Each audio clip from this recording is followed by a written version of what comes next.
जय श्री राधे कृष्ण साथियों, बोलो साचे दरबार की जय। माई मेरी सच्चिया जोता वाली माता तेरी सदा ही जय हो। आप पहचान गए होंगे, आज मैं बात करने वाली हूँ चैत्र माह के शुभ नवरात्रों की। चैत्र माह के शुभ नवरात्रे कब से कब तक प्रारंभ है, कब से कब तक रहेंगे, कलश स्थापना का शुभ मुहूर्त क्या है, कलश के नीचे हम क्या रखें, कलश में हम क्या चीज डालें और नारियल हम किस प्रकार रखें, हमें पूजा का शुभ फल प्रदान, ये समस्त जानकारी लेकर आज की वीडियो में आपके बीच में। चलिए झटपट वीडियो प्रारंभ कर लेते हैं, लेकिन उससे पहले चैनल पर नए आए हैं तो चैनल को सब्सक्राइब जरूर कीजिएगा और बेल आइकन का बटन जरूर प्रेस कीजिएगा, जिससे आने वाली वीडियोस का नोटिफिकेशन आपको मिले सबसे पहले। आज मैं बात कर रही हूँ चैत्र नवरात्रों की। पौराणिक कथाओं की बात करूं तो चैत्र माह से ही ब्रह्मा जी ने सृष्टि की संरचना भी की थी। ये चैत्र माह के शुक्ल पक्ष में जब नवरात्र प्रारंभ होते हैं, यानी कि नव संवत्सर प्रारंभ हो रहा है, हिंदू नववर्ष चैत्र माह के पहले नवरात्रे से प्रारंभ होता है।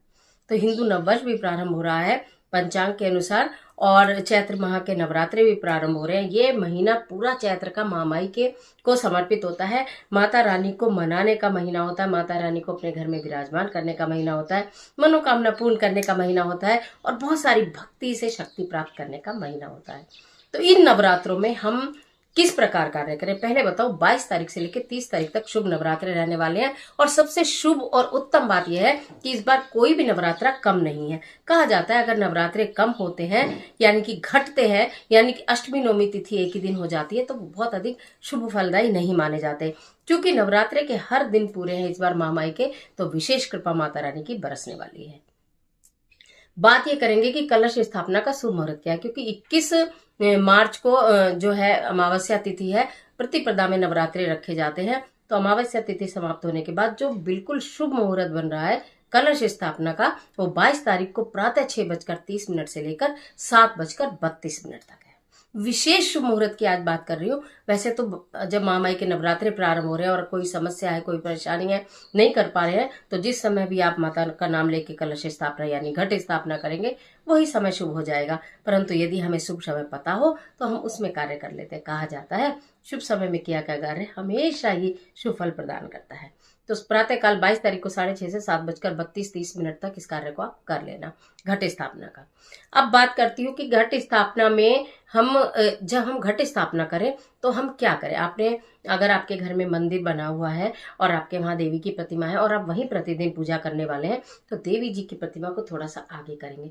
वैसे पूरी सीरीज जो है नवरात्रों की आपके समक्ष आने वाली है, बिल्कुल एकदम जबरदस्त वाले उपाय लेकर पूजा का पूरा विधि विधान, कलश के बारे में, अखंड ज्योति के बारे में, सब कुछ टोटल में आपको किस किस तरह से आप क्या कर सकते हैं सारी सीरीज लाऊंगी। आज मैं केवल घट स्थापना की बात कर लेती हूँ।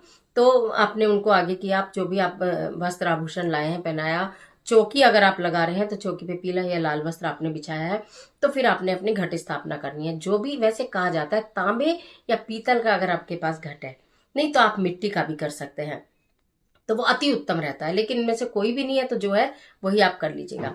तो आपने जब घट स्थापना करनी है तो उसको अच्छे से धोकर साफ कर लिया, गंगा जल छिड़क लिया, उसके ऊपर आपने एक स्वास्तिक बना लिया। पूर्ण स्वास्तिक बनाएंगे, आपको पूर्ण स्वास्तिक बनाने की विधि बताई हुई है, पूरा एक वीडियो है उसके ऊपर बनाकर बताया था मैंने।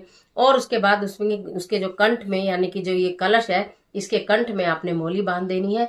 उसके बाद जहां कलश आप माता रानी के पास स्थापित करेंगे, उसके नीचे जौ बिछा दीजिएगा। जौ, अगर आप अष्टदल कमल बनाते हैं तो बहुत अच्छी बात है, उसके ऊपर भी आपको जौ रखने हैं, जरूर भिगोने नहीं है, सूखे ही जौ रखने हैं। जौ रख देना है और उसके ऊपर एक पान का पत्ता, आप बिल्कुल साबुत डंडी वाला पान का पत्ता लेंगे, उस पर कुमकुम से श्रीम लिखेंगे, श्रीम, वो आप उन जौ के ऊपर पान का पत्ता रखेंगे। फिर उसके ऊपर आप अपना घट रखेंगे या कलश रखेंगे, राइट। अब कलश के अंदर हम क्या क्या डालेंगे, पहले गंगा जल डालेंगे, फिर हम उसमें जल डालेंगे, फिर हम उसमें एक लौंग का जोड़ा डालेंगे, हम उसमें एक सुपारी डालेंगे, उसके अंदर हम थोड़ी सी हल्दी डालेंगे, उसके अंदर हम थोड़े से अक्षत डालेंगे और एक हम सिक्का डालेंगे, 1 रुपए का सिक्का डालेंगे। आप चाहे चांदी का डाल सकते हैं, नहीं तो वैसा भी सिक्का आप जैसा आपके पास है वो डाल देंगे।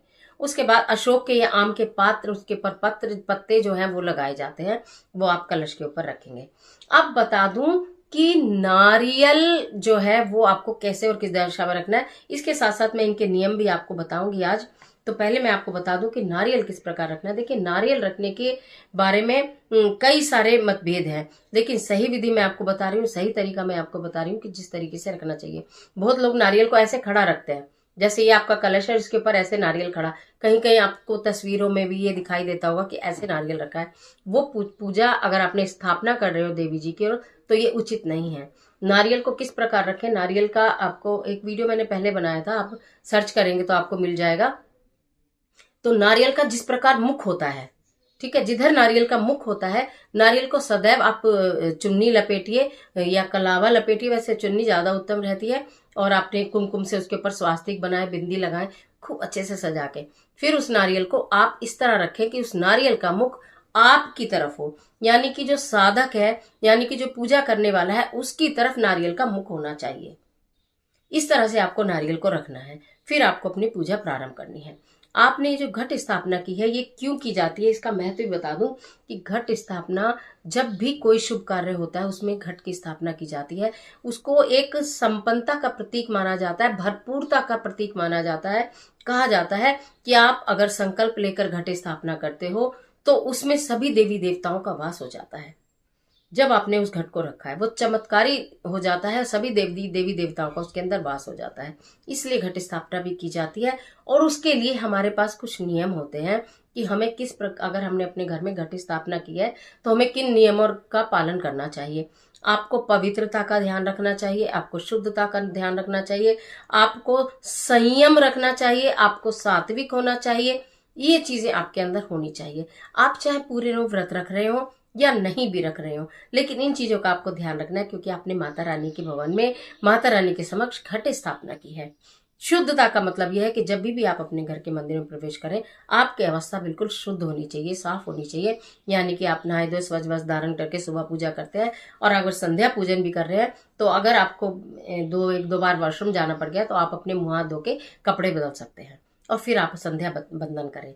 ये होती है शुद्धता और पवित्रता। इसके साथ साथ संयम किसका रखना है, आपको अपनी जिह्वा पे संयम रखना है। अपनी जिह्वा पे एक जिह्वा ही है जिस पर अगर आपने संयम प्राप्त कर लिया, जिस पर आपने संयम रख लिया, आपका होल्ड हो गया उसके ऊपर, तो समझ लीजिए बहुत सारी परेशानियों का अंत हो गया। तो जिह्वा को संभाल कर रखना है, यानी कि आपकी जिह्वा पर हो तो बस आपकी माता रानी का नाम हो।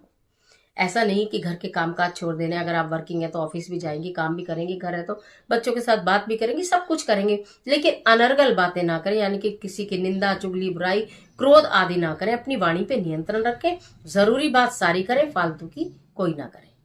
इसके साथ साथ सात्विक, यानी कि आपने व्रत नहीं भी रखे हैं, अगर रखे हैं तो फिर तो आप जानते हैं, या नहीं रखे हैं और आपको लगता है हमारे घर में कोई व्रत नहीं रखता है, तो अगर आपने घट स्थापना की है तो आप घट स्थापना करने वाली हैं, आप साधक हैं, आप पूरे 9 दिन ज्योत भी जलाएंगे, तो आप नहीं करिए प्याज लहसुन मांस मदिरा का सेवन, आप नहीं करिए, चाहे पुरुष हो या महिला हो। ये आपको बहुत संयम रखना होता है। और इसके साथ साथ आपको रखना होता है इस चीज पर नियंत्रण कि आप अगर गृहस्थ में हैं, आप पति पत्नी हैं, तो फिर आपको ब्रह्मचर्य का पालन करना चाहिए। अगर आपने अपने घर में घट स्थापना की है, आपने व्रत रखा है तो भी, नहीं रखा है तो। कुछ नियम बहुत जरूरी है, मैंने बताया ना, कलश में देवी देवताओं का वास होता है। महारानी आपके घर आ रही है, महामाई आपके घर आ रही है, छम छम छम करती महामाई आपके घर आ रही है। केवल 9 दिन के लिए महामाई आपके घर में आ रही है। आप तो ये चाहेंगे ना कि महामाई को बिल्कुल प्रेम से मैं अपने घर में बुलाऊं। मैं सारी वीडियो आपको बताऊंगी उससे कि किस तरह से आपको उनका आगमन भी कराना है, और उनके लिए किस तरह से तैयारी करनी है वो भी आपको बताऊंगी। धन पोटली कैसे बनानी है ये भी आपको बताऊंगी। तो आपको उनके घर, अपने घर में बुलाना है, उन्हें विराजमान करना है प्रेम से, जैसे साक्षात माता रानी आपके समक्ष बैठी हैं। अगर इस भाव से आपने व्रत नहीं भी किए और इस भाव से आपने दोनों समय की जोत भी कर ली ना इन नवरात्रों में, तो कोई ऐसी इच्छा नहीं है जो आपकी पूरी ना हो, जो कि जायज है। जायज इच्छा जरूर पूरी होगी, बस अपने कर्म अच्छे रखो, अपनी वाणी पे नियंत्रण रखो। आपको बस ये पता होना, जैसे हमारे घर में कोई गेस्ट आ जाते हैं तो हम अपना आचार व्यवहार विचार सब चीजें थोड़ी थोड़ी बदल लेते हैं, घर को बड़ा साफ सुथरा करते हैं कि कोई मेहमान आया कोई क्या कहेगा, खाने में बड़ी अच्छी अच्छी चीजें बनाते हैं कि वो हमसे इम्प्रेस हो, उन्हें उन्हें लगे हमारी चर्चा वो 4 जगह जाके करें, हम उस घर में गए थे बहुत अच्छा लगा।